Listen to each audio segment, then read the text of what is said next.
కోరుతా ఉన్నాను. ముఖ్యంగా మైనారిటీస్ చూస్తా ఉన్నది అవుతా ఉంది. దాన్ని దయచేసి అది చేయమాకండి.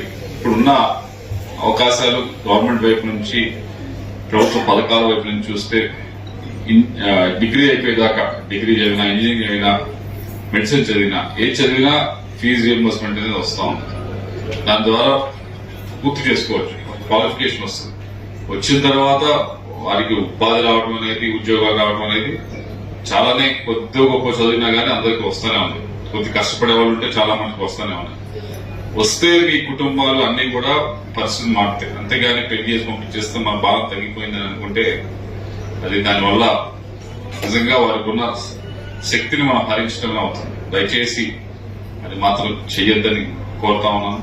అలాగే ఇందాక పుల్లారావు గారు చెప్పినట్లు ఏదైతే డ్వాక్రా రుణాల పరంగా కానీ, డ్వాక్రా సంఘాల పరంగా కానీ మనమే దేశం మొత్తంలో కూడా మొట్టమొదటిగా ఇక్కడే 98, 99 లో ఆంధ్రప్రదేశ్ లో తీసుకోవడం జరిగింది.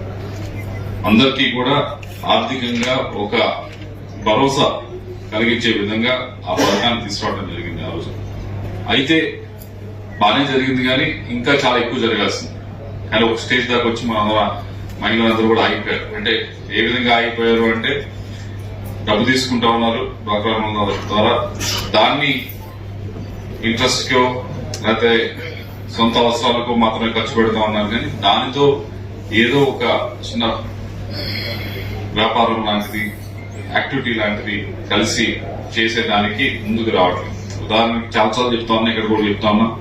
ఉదాహరణకి మనకంటే మన తర్వాత కేరళలో స్టార్ట్ చేశారు ఈ డ్వాక్రా సంఘాలు ఏదైతే. అక్కడ ఈ రోజు ఎక్కడ దాకా వాళ్ళు ఎదిగారంటే కేవలం డబ్బు తీసుకుని ఇంట్రెస్ట్ తిప్పుకోవడం కాకుండా, వాళ్ళు ఇప్పుడు ఉదాహరణకి టౌన్ లో ఎక్కడైనా రోడ్డు వేస్తా ఉన్నారు, ఆ కాంట్రాక్ట్ లో కూడా పాల్గొంటారు. సైడ్ లైన్స్ కడతాను, ఆ కాంట్రాక్ట్ లో మెయింటెనెన్స్, మున్సిపాలిటీ మెయింటెనెన్స్, ఆ కాంట్రాక్ట్ లో. సో ఆ స్టేజ్ దాకా వెతికారు. దానికి మీకేమి పెద్ద చేయడానికి మీకేం ఇబ్బంది లేదు. ఎవరికి తెలియని వాళ్ళే కాంట్రాక్ట్ తీసుకుని మొబైల్ చేస్తామన్నా దానికి మీరు అక్కడ కూర్చొని చేయించగలిగేవారు, మీరు ఎందుకు చేయకూడదు? చేయొచ్చు. అని మీ ఓన్లీ ఆలోచనే మల్లాడు పొందామా లేకపోతే ఇంట్రెస్ట్ తిప్పుతామని కాకుండా, లేదు మనం వీటిలో కూడా పాల్గొందాం అనుకుంటే దానికి వెసులుబాటు ఏం కావాలి అడగంటే, మహిళల పరంగా స్పెసిఫిక్ గా వెసులుబాటు తీసుకోవాలంటే మేము గవర్నమెంట్ వైపు మాట్లాడి మా ప్రయత్నం మేము చేస్తాం. కానీ మీరు దాంట్లో పార్టిసిపేట్ చేస్తే మంచిదనే ఉద్దేశం. ఇప్పుడు ఈ షాప్స్ ఉన్నాయి, దానికి మీరు టెండర్స్ లో పాల్గొవచ్చు కదా. ఎవరు ఆపారు మిమ్మల్ని?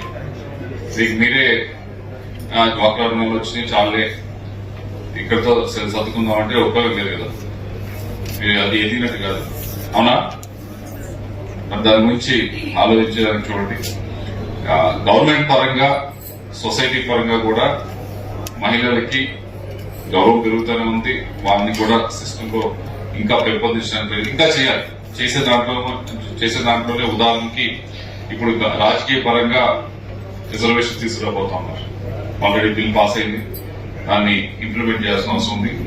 నెక్స్ట్ ఎలక్షన్ నుంచి, 34 ఎలక్షన్ నుంచి సెన్సస్ అయిపోయి అంతా అయిన తర్వాత 34 ఎలక్షన్ నుంచి అది మోస్ట్ ప్రాబబ్లీ అది ఇంప్లిమెంట్ అవుతుంది. ఎంపీ దగ్గర నుంచి, ఎమ్మెల్యే దగ్గర నుంచి అన్ని చోట్ల మీరు దాంట్లోకి వెళ్ళాలి, చేయాలి అంటే మీ వైపు నుంచి కూడా కొద్దిగా అవకాశాలు వచ్చినప్పుడు వాటిని ఎలా అందిపుచ్చుకోవాలి, చదువు ఒకటి, ఆర్థికంగా ఏ విధంగా ఈ కాలంపై మీరు కూర్చోవాలి, అన్ని ఉన్నాయి అవకాశాలు. దాన్ని మీరు తీసుకుని ముందుకు వెళ్లేదానికి ప్రయత్నించాలని కోరుతూ మరొకసారి ఇక్కడికి వచ్చిన ప్రతి ఒక్కరికి కూడా మహిళా దినోత్సవ శుభాకాంక్షలు తెలియజేస్తున్నారు.